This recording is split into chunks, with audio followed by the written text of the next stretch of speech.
Hello everyone. विद्यार्थ्यांनो, आपण मागच्या व्हिडिओ लेक्चरमध्ये फ्रिक्वेन्सी मेजरमेंट युजिंग CRO पाहिलेला आहे. पण आपण हे सुद्धा पाहिलं आहे फ्रिक्वेन्सी मेजरमेंट हे दोन पद्धतीने केलं जातं. एक पहिली पद्धत जी असेल त्याला म्हणतो आपण डायरेक्ट मेजरमेंट, और त्या मेथडला आपण म्हणतो using internal time base method. Using internal time base method आणि त्या मेथडमध्ये आपण टाइम पिरियड मेजर करतो. आपल्याला जो अननोन फ्रिक्वेन्सी सिग्नल आहे, ज्या सिग्नलचं आपल्याला फ्रिक्वेन्सी फाइंड आउट करायची आहे, तो सिग्नल आपण व्हर्टिकल इनपुट म्हणजेच वाय इनपुटला अप्लाय करतो. मग वाय इनपुटला अप्लाय केल्यानंतर आपल्याला time per division knob use करून जी काही वेवफॉर्म आहे त्या वेवफॉर्मची एक सायकल जी असेल ती सायकल आपल्याला व्यवस्थित ॲडजस्ट करायची आहे, जेणेकरून आपल्याला नंबर ऑफ डिव्हिजन्स CROच्या स्क्रीनवरच्या काउंट करता येतील. मग आपल्याला नंबर ऑफ डिव्हिजन्स काउंट करायचे आहेत आणि नंबर ऑफ डिव्हिजन्स जर आपण काउंट केल्या एका सायकलनी ऑक्युपाय केलेल्या किंवा जर दोन सायकलनी ऑक्युपाय केलेल्या नंबर ऑफ डिव्हिजन्स तिथे व्यवस्थित ॲडजस्ट झालेलं असेल तर मग तिथनं सुद्धा तुम्ही करू शकता. पण जनरली आपल्याला नंबर ऑफ डिव्हिजन्स ज्या काउंट करायच्या आहेत त्या कुठल्या काउंट करायच्या आहेत, तर त्या काउंट करायच्या आहेत आपल्याला horizontal number of divisions occupied by one cycle of the input signal. Okay, मग त्यानंतर काय करायचं आहे, तर आपल्याला त्यानंतर टाइम पिरियड कॅल्क्युलेट करायचा आहे.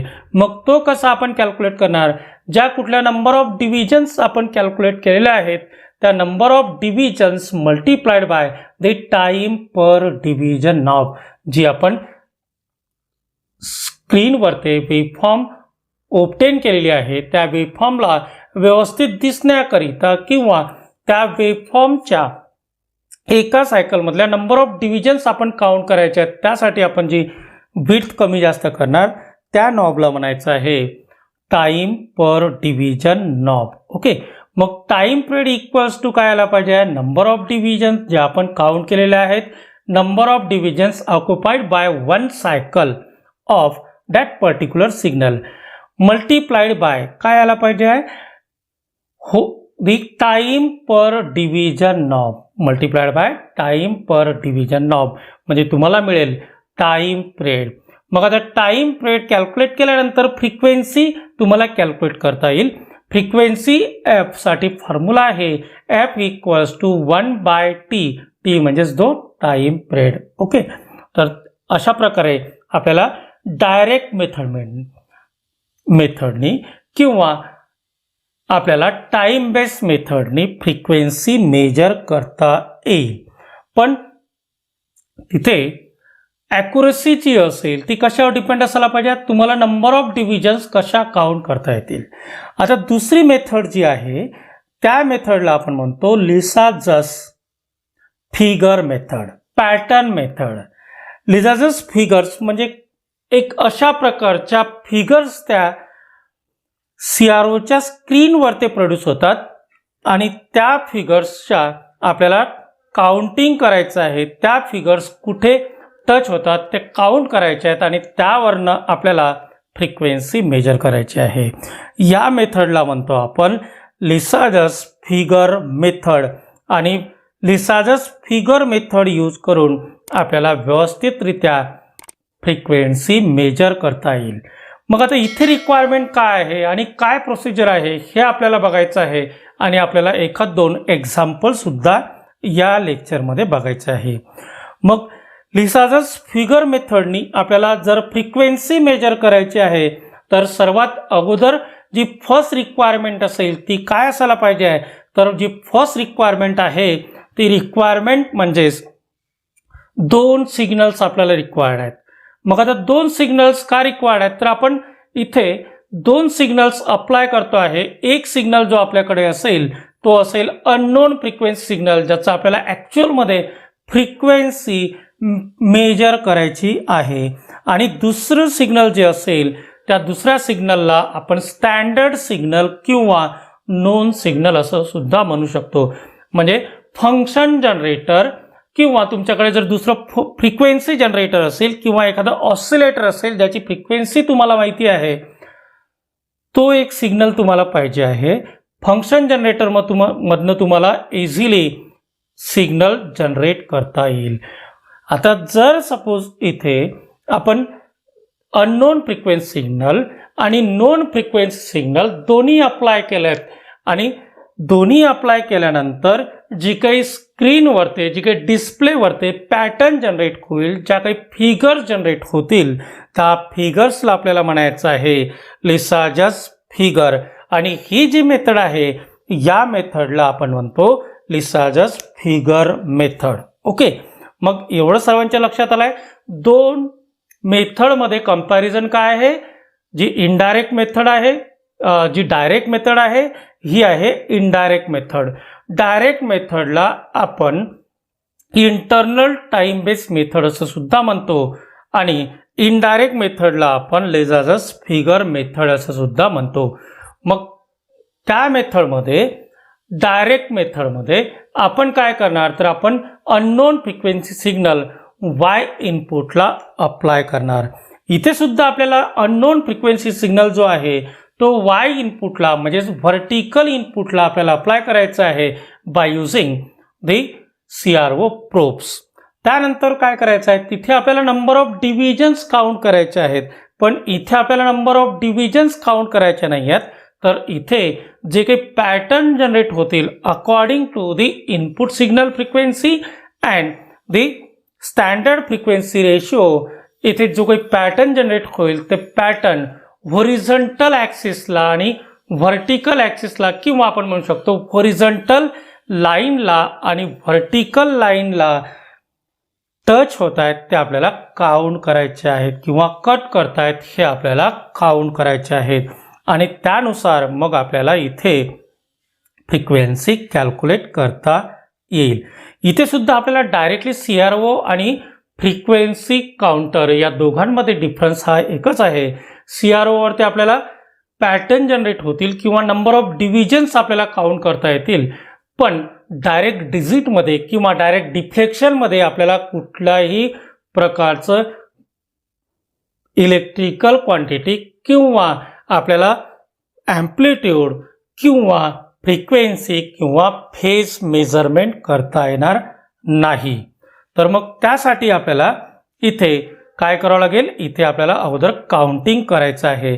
जर ॲम्प्लिट्यूड मेजर करायचं असेल किंवा मग DC व्होल्टेज किंवा आपण म्हणू शकतो AC व्होल्टेज मेजर करायचं असेल तर मग आपण काय करतो, number of vertical divisions count करतो. फ्रिक्वेन्सी मेजर करायची असेल तर number of horizontal divisions occupied by the signal count करतो. इथे लिसाजस पॅटर्नमध्ये सुद्धा आपण नंबर ऑफ लूप्स काउंट करतो की किती लूप्स हॉरिझॉन्टल लाईनला कट करतायत आणि किती लूप्स व्हर्टिकल लाईनला कट करतायत हे आपण काउंट करतो. म्हणजेच इथे अगोदर काउंटिंग आहे आणि त्यानंतर कॅल्क्युलेशन प्रोसेस इन्व्हॉल्व आहे.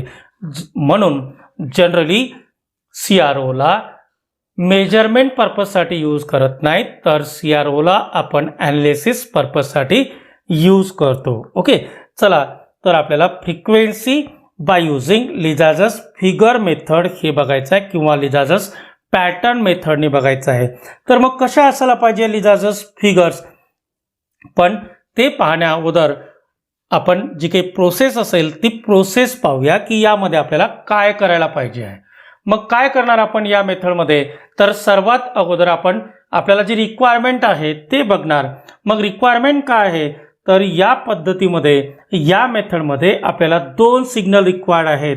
एक सिग्नल असेल अननोन फ्रिक्वेन्सी सिग्नल, ज्या सिग्नलची आपल्याला फ्रिक्वेन्सी मेजर करायची आहे, तो सिग्नल आपल्याला कनेक्ट करायचा आहे वाय इनपुटला म्हणजेच व्हर्टिकल इनपुटला युजिंग दी CRO प्रोब्स. ओके, त्यानंतर मग आपण एक एक्सटर्नल इनपुट यूज करतो आहे, त्या इनपुटला म्हणायचं आहे आपल्याला ते स्टँडर्ड फ्रिक्वेन्सी सिग्नल. हा स्टँडर्ड फ्रिक्वेन्सी सिग्नल जो असेल तो आपल्याला फ्रिक्वेन्सी जनरेटर किंवा आपल्याला फंक्शन जनरेटर किंवा ऑसिलेटर किंवा एखादं असं सर्किट की ज्याची फ्रिक्वेन्सी तुम्हाला माहिती आहे, म्हणजे स्टँडर्ड फ्रिक्वेन्सी सिग्नल आपल्याला पाहिजे आहे, तो जो आहे स्टँडर्ड फ्रिक्वेन्सी सिग्नल तो आपण एक्स इनपुटला अप्लाय करायचा आहे. स्टँडर्ड फ्रिक्वेन्सी सिग्नल एक्स इनपुटला अप्लाय करायचा आहे, पण तिथे एक कंट्रोल नॉब असतं. कंट्रोल नॉब तो असेल EXT कंट्रोल नॉब एक्सटर्नल ट्रिगरच्या सहाय्याने त्याला कनेक्ट करायचं आहे. आता हे दोन्ही सिग्नल कनेक्ट केल्यानंतर आपल्याला CRTच्या स्क्रीनवरती काही पॅटर्न्स दिसतील. हे या टाईपचे पॅटर्न्स तुम्हाला CRTच्या स्क्रीनवरती सर्व पॅटर्न एका वेळेस दिसणार नाही, तर ते अननोन फ्रिक्वेन्सी आणि नोन फ्रिक्वेन्सी जी आहे ते अननोन आणि नोन फ्रिक्वेन्सीच्या रेशोवरती डिपेंड आहे. जर नोन फ्रिक्वेन्सी म्हणजे स्टँडर्ड फ्रिक्वेन्सी आणि अननोन फ्रिक्वेन्सी ज्या सिग्नलचं आपल्याला फ्रिक्वेन्सी मेजर करायची आहे, जर दोन्ही सारख्या असतील तर आपल्याला या टाईपचं सिग्नल तिथे दिसेल. कुठल्या टाईपचं असेल? जो एकदम कॉर्नरला दिसतो आहे. नंबर 1 एक सर्कल टाईप दिसतो. ॲक्च्युली तो सर्कल नाही आहे, त्याला आपण इलिप्स म्हणू शकतो. तो इलिप्स सारखा दिसतो आहे, पण इथे त्या टाईपचा सिग्नल दिसेल. ओके, तर या टाईपचे पॅटर्न्स तिथे जनरेट होतात आणि या पॅटर्नवरनंच आपल्याला इथे फाइंड आउट करायचं आहे की अननोन फ्रिक्वेन्सी काय असायला पाहिजे आहे. मग आता आपल्याला फिगर्स दिसत आहेत, या फिगर्स काउंट कशा करायच्या आहेत आणि फॉर्म्युला काय असायला पाहिजे आहे ते सुद्धा आपल्याला इथे बघायला पाहिजे आहे. मग काय फॉर्म्युला असेल? तर फॉर्म्युला इथे असेल Fy म्हणजेच अननोन फ्रिक्वेन्सी जी आपण y इनपुटला अप्लाय केलेली आहे equals to number of loops unknown frequency म्हणजेच F unknown F of y equals to number of loops cut by horizontal line. म्हणजे जी काही व्हॉरिझॉन्टल ॲक्सिस लाईन आहे ती किती नंबर ऑफ लूप्स कट करते आहे किंवा किती लूप जनरेट झालेले आहेत divided by the number of loops cut by vertical line. Number of loops cut by vertical line multiplied by F standard. आता पहा इथे दोन फ्रिक्वेन्सीज आहेत. फॉर्म्युला जे आहे त्यामध्ये 4 क्वांटिटीज आहेत. एक असेल F ऑफ y म्हणजेच अननोन फ्रिक्वेन्सी सिग्नल, ज्याची फ्रिक्वेन्सी आपल्याला मेजर करायची आहे, तो असेल F ऑफ y. त्यानंतर F स्टँडर्ड म्हणजे नोन फ्रिक्वेन्सी जी आपण फंक्शन जनरेटरमधनं किंवा जी आपण फ्रिक्वेन्सी जनरेटरमधनं किंवा आपण एखाद्या सर्किटमधनं जे तुम्हाला नोन आहे, ज्याची फ्रिक्वेन्सी तुम्हाला माहिती आहे, स्टँडर्ड आहे, ती फ्रिक्वेन्सी सिग्नल. आणि दोन अशा क्वांटिटीज आहेत number of loops cut by horizontal line divided by number of loops cut by vertical line multiplied by frequency standard frequency. हा आपला फॉर्म्युला असेल. मग आता number of loops cut by horizontal line आणि number of loops cut by vertical line आपण कसं count करायचं आहे, तर त्यासाठी आपण इथे ही एक डायग्राम आहे. हे जे काही पॅटर्न जनरेट झालेले आहेत ते आपल्याला बघायचं आहे. आता या पॅटर्नमध्ये इथे पहा, हे इथे दिसत आहे. आपण ही इथली राईट हँड साईडची फिगर घेऊया. तर या राईट हँड साईडच्या फिगरमध्ये इथे पहा, ही फिगर आपल्याला बघायची आहे. त्यामध्ये किती नंबर ऑफ लूप्स आहेत किंवा किती इलिप्स सारख्या फिगर्स आहेत, तर इलिप्स सारख्या फिगर ज्या आहेत त्या 3 फिगर्स आहेत, 3 फिगर्स आहेत. ओके, मग हॉरिझॉन्टल लाईन किती लूप्स कट करतायत, तर इथे जर तुम्ही पाहिलं तर ही असेल हॉरिझॉन्टल लाईन आणि ही असायला पाहिजे इथे व्हर्टिकल लाईन. मग हॉरिझॉन्टल लाईनला किती लूप टच करतायत, किती लूप कट करतायत, तर इथे 1, 2 आणि 3 लूप टच करतायत. आणि या साईडला इथे व्हर्टिकल लूप्स किती टच करतायत, फक्त एकच लूप टच करतो आहे. म्हणजेच जो आपण फॉर्म्युला दिला आहे number of loops cut by horizontal line, त्यामध्ये आपण काय पुट करणार 3 नंबर ऑफ लूप्स. त्यानंतर number of loops cut by vertical line, किती लूप असणार ओनली 1. म्हणजेच इथे आपल्याला रेशो मिळतो आहे 3:1. मग फ्रिक्वेन्सी कशी कॅल्क्युलेट करायची आहे, तर फ्रिक्वेन्सीसाठी आपण फॉर्म्युला दिला होता Fy equals to number of loops cut by horizontal line. आता हे जे आपण एक्झाम्पल घेतलं आहे, या एक्झाम्पलमध्ये number of loops cut by horizontal line किती होता 3, 1, 2 and 3. Number of loops cut by vertical line, how many? Only 1. Okay. Multiplied by F standard, हा आपण फॉर्म्युला दिला आहे. मग F स्टँडर्ड काय असायला पाहिजे, जी स्टँडर्ड फ्रिक्वेन्सी. ओके. मग आता standard frequency equals to suppose 1 kilohertz असेल. Standard frequency is 1 kilohertz. पुन्हा हा फॉर्म्युला काय मिळेल 3 मल्टिप्लाइड बाय 1 किलोहर्ट्ज, म्हणजेच काय आला पाहिजे 3 किलोहर्ट्ज. म्हणजे जी फ्रिक्वेन्सी आपण अननोन फ्रिक्वेन्सी अप्लाय केली आहे आणि अननोन फ्रिक्वेन्सी अप्लाय केल्यानंतर जे आपल्याला पॅटर्न जनरेट झालेला आहे, त्या पॅटर्ननुसार त्या पॅटर्नमध्ये 3 नंबर ऑफ लूप्स आहेत. The number of loops are 3 number of loops तिथे आहेत आणि 3 नंबर ऑफ लूप्स आहेत. आणि व्हर्टिकल नंबर ऑफ लूप्स काय असेल, व्हर्टिकल लाईन जी कट होत आहे ती असायला पाहिजे 1. आणि हॉरिझॉन्टल लाईन किती लूप्स कट करतायत 3. म्हणजेच फॉर्म्युलामध्ये आपल्याला काय पुट करावं लागेल, horizontal number of loops cut by horizontal line are 3 and number of loops cut by vertical line are 1 multiplied by F standard. मग आता फ्रिक्वेन्सी आपण जी स्टँडर्ड यूज केली आहे ती असेल 1 किलोहर्ट्ज. तर आउटपुट म्हणजे जी काही अननोन सिग्नलची फ्रिक्वेन्सी असेल ती काय असायला पाहिजे 3 किलोहर्ट्ज. ओके. आता दुसरं एक्झाम्पल पाहूया. त्या एक्झाम्पलमध्ये इथे हे एक्झाम्पल आपण पाहूया. या एक्झाम्पलमध्ये काय होत आहे, number of loops cut by horizontal line किती असायला पाहिजे 1, 2. Number of loops cut by vertical line, ही इथे ही व्हर्टिकल लाईन आहे, ही हॉरिझॉन्टल लाईन आहे. मग व्हर्टिकल लाईनने नंबर ऑफ लूप्स किती कट झाले आहेत, तर एकच लूप इथे कट झाला आहे. तर एक लूप सिंगल लूप इथे कट झालेला आहे. तर फॉर्म्युला काय आला पाहिजे, पुन्हा सेम फॉर्म्युला आपण इथे यूज करणार. F ऑफ y म्हणजे unknown frequency equals to number of loops cut by horizontal line divided by number of loops cut by vertical line, किती असेल only 1 multiplied by F standard. Okay, multiplied by F standard. मग काय frequency यायला पाहिजे, F standard जर आपण same घेतली आहे 1 किलोहर्ट्ज, तर अननोन फ्रिक्वेन्सी किती असेल 2 किलोहर्ट्ज. ओके. म्हणजे इथे अननोन फ्रिक्वेन्सी फाइंड आउट करणं हे इझी आहे, ॲज वेल ॲज आपण ॲक्युरेट काउंट करू शकतो, ॲक्युरेट मेजर करू शकतो. त्यामुळे instead of the direct method आपण इथे लिसाजस फिगर मेथड यूज करतो आहे. ओके.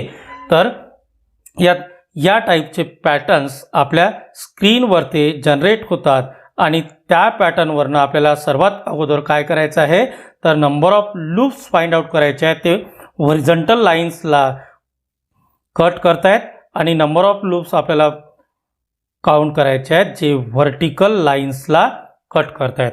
आता अजून एक एक्झाम्पल आपण इथे पाहूया. तर एक्झाम्पलमध्ये आपण ही फिगर आता घेऊया. या फिगरमध्ये काय आहे, तर या फिगरमध्ये हॉरिझॉन्टल नंबर ऑफ लूप्स किती असायला पाहिजे कट करणारे 1, 2, 3, 4. Okay. Number of loops cut करणारे ते असायला पाहिजे 1 2 3 4 आणि व्हर्टिकल लूप्स किती असायला पाहिजे? व्हर्टिकल लूप फक्त एकच कट करतो आहे, त्यामुळे काय असेल F of Y equals to 4/1 म्हणजे 4 times of the unknown frequency. अजून आपल्याला दुसरं एक्झाम्पल सुद्धा घेता येईल. त्यामध्ये इथे ही फोर्थ फिगर आपण घेऊया. त्या फोर्थ फिगरमध्ये थोडंसं क्रिटिकल आहे, पण तुम्ही जर लक्ष दिलं तर तुम्हाला इथे लक्षात येईल नंबर ऑफ लूप्स किती कट करतात. इथे एक 1 कट करतो आहे, त्यानंतर इथे सेकंड कट करतो आहे, इथे थर्ड कट करतो आहे. त्यानंतर नंबर ऑफ व्हर्टिकल लूप्स किती कट करत आहेत, तर इथे हा फर्स्ट कट करतो आहे, इथे सेकंड कट करतो आहे. म्हणजेच इथे frequency number of loops horizontal number of loops किती असतील 3. म्हणजे F of Y equals to काय आला पाहिजे number of horizontal loops cut by number of loops cut by horizontal line equals to 3 divided by number of loops cut by vertical line, these are 2 multiplied by f standard. मग आता f standard असेल 1 kilohertz, तर इथे काय असेल multiplied by 1 kilohertz. Okay, 3/2 multiplied by 1 kilohertz. म्हणजे या प्रकारे आपल्याला फ्रिक्वेन्सी मेजर करता येईल बाय युजिंग लिजाजस फिगर मेथड. आता पेपरमध्ये या टाईपचं एक्झाम्पल सुद्धा येऊ शकतं. तर काय एक्झाम्पल असेल, तर एक्झाम्पल असेल find the unknown frequency from the CRT screen. The Lissajous figures obtain are like this. म्हणजे जी डायग्राममध्ये दिसत आहेत. Okay, Lissajous figures are shown in the diagram. म्हणजे असं येऊ शकतं की आपण अननोन फ्रिक्वेन्सी आणि स्टँडर्ड फ्रिक्वेन्सी सिग्नल अप्लाय केलेली आहेत आणि स्टँडर्ड फ्रिक्वेन्सी जी आहे ती असेल 200 हर्ट्ज आणि जे काही फिगर्स लिसाजस फिगर जनरेट झालेले आहेत, पॅटर्न जनरेट झालेले आहेत, त्या खालील आकृतीप्रमाणे आहे. तर आपल्याला काय करायचं आहे, तर आपल्याला स्टँडर्ड फ्रिक्वेन्सी यूज करायची आहे 200 hertz. Number of loops available आहेत आणि त्यावरनं आपल्याला काय करायचं आहे, तर त्यावरनं आपल्याला अननोन फ्रिक्वेन्सी फाइंड आउट करायची आहे दोन्ही एक्झाम्पलमध्ये. तर आता इथे पहिली जी डायग्राम आहे, पहिली जी पॅटर्न आहे, त्यामध्ये आपण इथे नंबर ऑफ लूप्स पाहू शकतो. तर 2 नंबर ऑफ लूप्स आहेत जे काही तिथे सर्कल सारख्या, म्हणजे त्याला इलिप्स सारख्या आहेत ॲक्च्युली, त्या आपण एक्झाम्पलमध्ये या टाईपमध्ये दिलेल्या आहेत. तर ह्या ज्या काही फिगर्स आहेत त्या हॉरिझॉन्टल लाईन्सला किती वेळेस टच करतायत आणि व्हर्टिकल लाईनला किती लूप्स टच करतायत, कट करतायत, हे आपल्याला इथे काउंट करायचं आहे. तर फर्स्ट डायग्राम तुम्ही जर पाहिली तर त्यामध्ये व्हर्टिकल लाईन 1 वेळेस टच होत आहे आणि हॉरिझॉन्टल लाईन 2 वेळेस टच होत आहे. म्हणजे F of Y equals to काय फॉर्म्युलामध्ये आपण व्हॅल्यू पुट करू शकतो, number of loops cut by horizontal line R2 आणि number of loops cut by vertical line are only 1. So 2/1 multiplied by F standard.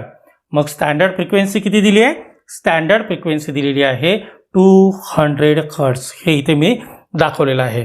म्हणजेच F of Y equals to 2/1 multiplied by 200 equals to 2 multiplied by 200 म्हणजेच काय आला पाहिजे 400. जे काही standard frequency एक्झाम्पलमध्ये दिलेली आहे ती असेल 200 हर्ट्ज. मग 200 हर्ट्जचे डबल आपल्याला मिळत आहे. सेकंड एक्झाम्पल सुद्धा इथे आहे. तर डायग्राममध्ये सेकंड एक्झाम्पल काय असेल, तर सेकंड एक्झाम्पलमध्ये पुन्हा 2 लूप्स आहेत पण व्हर्टिकल लूप्स इथे देत आहेत. मग आता नंबर ऑफ हॉरिझॉन्टल लाईन जी आहे त्याला कट करणारे नंबर ऑफ लूप्स किती आहेत, तर ओनली 1. आणि व्हर्टिकल लाईनला कट करणारे नंबर ऑफ लूप्स जे आहेत ते आहेत 2. म्हणजेच इथे आपण जर फॉर्म्युलामध्ये पुट केलं तर काय मिळेल, number of loops cut by horizontal line काय असेल? Only 1. Number of loops cut by vertical lines are 2. म्हणजेच फॉर्म्युलामध्ये आपल्याला पुट करावं लागेल 1/2 मल्टिप्लाइड बाय 200.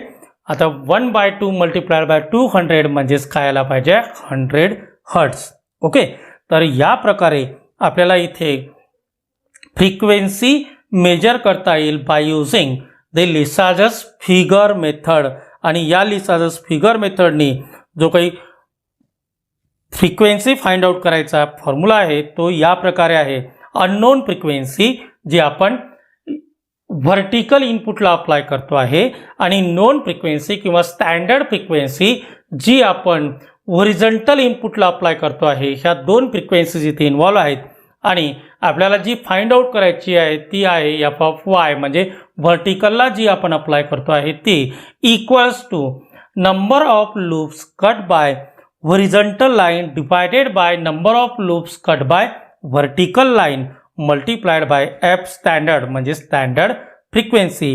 हा फॉर्म्युला आहे आणि हा फॉर्म्युला यूज करायचा आहे. नंबर ऑफ लूप्स ज्या कट झालेल्या आहेत त्या आपल्याला काउंट करायच्या आहेत. फॉर्म्युलामध्ये इथे आपल्याला त्या व्हॅल्यूज पुट करायच्या आहेत आणि डायरेक्टली कॅल्क्युलेट करायचं आहे. आता अजून काही प्रकारच्या पॅटर्न्स इथे जनरेट झालेले तुम्हाला दिसू शकतात. ते पॅटर्न्स या प्रकारे आहेत. यापैकी आपण कुठलंही एक्झाम्पल घेऊ शकतो.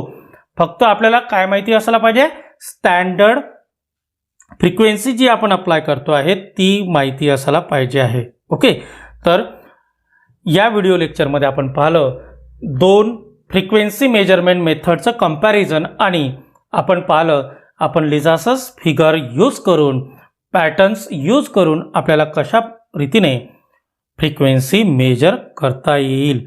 नेक्स्ट व्हिडिओ लेक्चरमध्ये आपण बघणार फेज डिफरन्स किंवा phase measurement using the same method.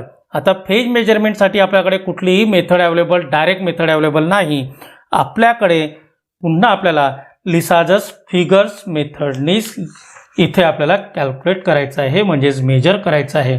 आपण ते एक ब्लॉक डायग्रामसुद्धा त्यामध्ये पाहू. त्या ब्लॉक डायग्राममध्ये कनेक्शन्स दाखवलेले आहेत. कनेक्शन्स आपल्याला कशा प्रकारे कनेक्ट करायचे आहेत ते. फ्रिक्वेन्सी मेजरमेंट आणि फेज मेजरमेंटसाठी कनेक्शन्स सारखे आहेत. फक्त आपल्याला काय सेटिंग करायचं आहे काय ॲडजस्टमेंट सिग्नलमध्ये करायचे आहे ते आपण इथे बघणार आणि आपण फ्रिक्वेन्सी फेज कसं मेजर करायचं आहे ते सुद्धा या व्हिडिओमध्ये पाहणार आहोत. ओके.